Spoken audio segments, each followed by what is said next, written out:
Japan's population was growing rapidly. Additional land and natural resources were perceived as urgent necessities.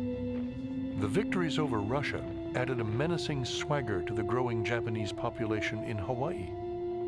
In 1905, President Roosevelt dispatched Secretary of War William Howard Taft to Japan to obtain assurances that Japan had no designs on the Philippines and Hawaii, and that the rumors of a yellow peril threatening California were vicious slander.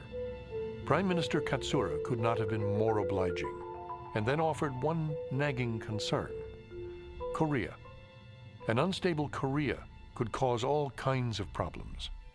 Taft suggested that Japanese troops should establish control over Korea so Japan could control its foreign relations. Roosevelt preferred Japan to be occupied there rather than in China or California, even though America had assured Korea that she had a strong ally against foreign intervention.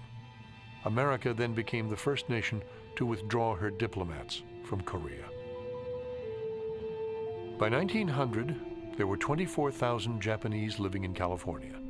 They were disliked across the state.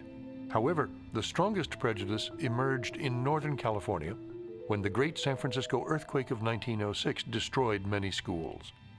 The Board of Education ordered that all Chinese, Japanese, and Korean children go to a distant and segregated Oriental public school.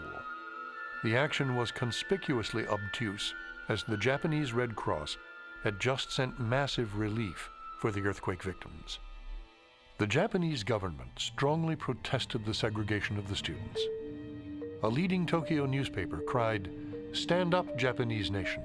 Our countrymen have been humiliated. Why do we not insist on sending warships?" Roosevelt was furious at the idiots in California who might upset the delicate balance he had achieved in the Pacific. He ordered the school officials to the White House and compelled them to rescind the segregation order. In exchange, he made a gentleman's agreement with Japan, restricting the flow of Japanese labor to the United States. From 1905 to 1908, talk of war with Japan was in the air. The American Navy had risen from 7th to 3rd largest in the world. Japan's ranked 5th.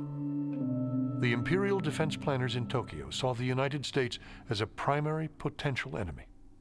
In 1906, Roosevelt and his military advisors began their first systematic planning for war against Japan. It was called War Plan Orange, and it concluded that Japan was now a possible enemy in the Pacific, and that U.S. forces could probably defend Guam and Hawaii, but not the Philippines.